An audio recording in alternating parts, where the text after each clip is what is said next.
Hello crafty friends, my name's Alicia, but you can call me Crafty Al, and it is time for a SheetLoad rewind.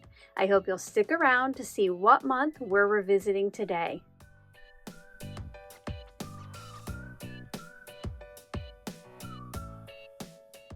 Welcome, or perhaps welcome back to my channel. I'm so glad that you're here today. Each month, I stop by with some of my SheetLoad creative team members for a SheetLoad rewind. This is when we revisit a past SheetLoad of cards, sometimes updating it a little bit, sometimes just using it as is.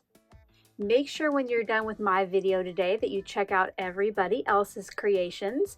You can use the playlist linked in the description box below or as an end card at the end of the video. I know that everybody would love for you to stop by, see what they created, and leave some love. The edition that we're using this month is currently in the vault, so if you are not a channel member, you will want to stick around to find out how you can download it for a limited time. Are you ready to find out which month we're rewinding to? Today we will all be revisiting the January 2023 SheetLoad of cards. This was a special mini slimline edition where using just 2 pieces of 12 by 12 pattern paper and 8 pieces of solid cardstock, you could yield 8 mini slimline cards.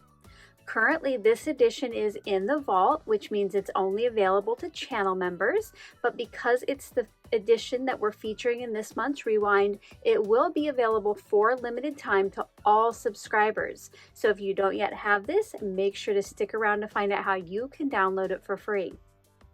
For my cards today, I'm going to switch it up just a little bit, and instead of using 12 by 12 paper, I'm going to use 2 pieces of 6 by 6 that is double-sided and show you how you can use those 2 pieces to create 2 mini slimline cards. As I get into the process, I'll be telling you about the tools and products that I'll be using, but as always, if I ever leave you with any questions, feel free to leave those down in that comment section below, and I'll get back to you just as soon as I can.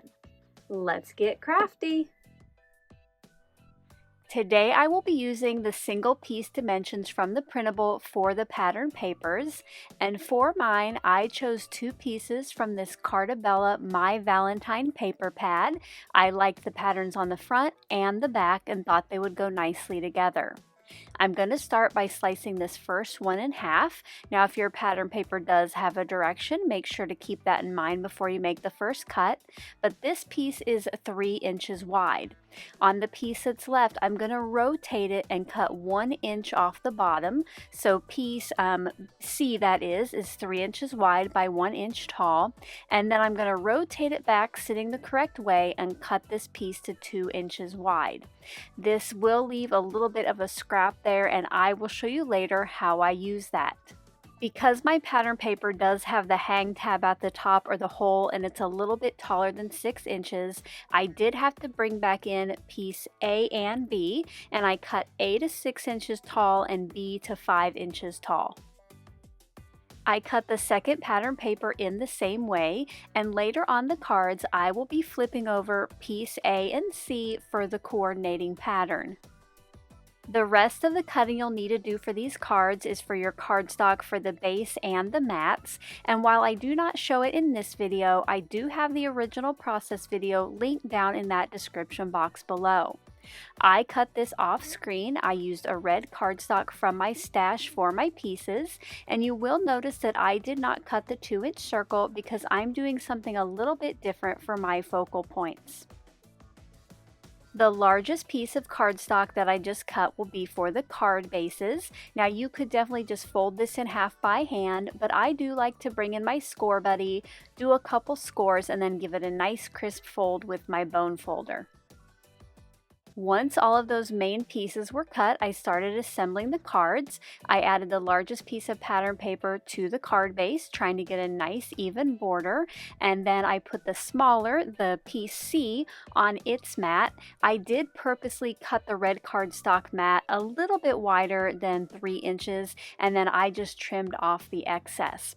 But before I put that onto the card, I need to mat the piece B again with a nice even border all the way around, and then that that piece gets centered onto the largest piece of pattern paper, and then I added the skinny strip. And at this point you could move this piece up or down depending on how you're going to decorate it. I did try to leave it pretty much where the sketch showed. For my focal points, I created and cut out a sentiment SVG file that reads "Love You." There are the words with a shadow, and I did go ahead and cut 3 just in case one of them got messed up. I also chose to cut both pieces out of white cardstock, and that way I could color them in any way I want with a little sponge dauber and ink. For today's sentiments, I chose pink champagne from Tailored Expressions to go with some of the lighter pinks in the pattern paper. After I inked up the second sentiment and gave those both some time to dry, I added each of these to their cardstock shadow.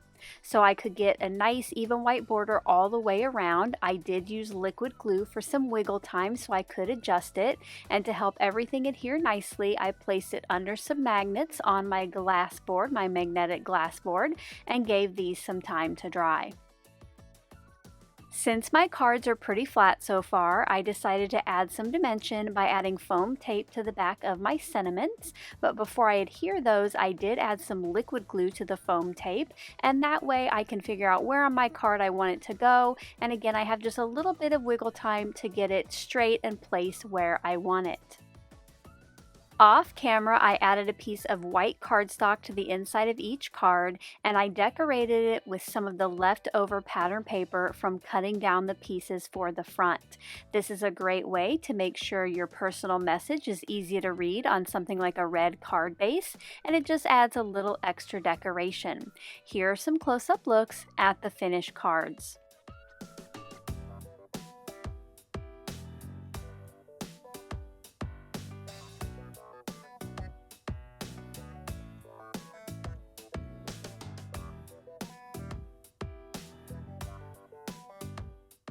I hope you enjoyed revisiting the January 2023 sheetload of cards.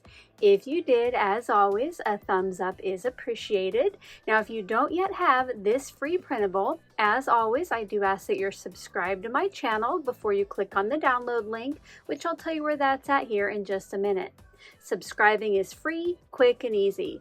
Just click on that button right below this video, and while you're there, why don't you ring that bell for all notifications? You will find that temporary link down in the description box right below my P.O. box address. Below the link it will say to watch the video for a password, but you watching this far is your password. You can download it to your device and print it like I have, or you can download it to your device and just use it on screen.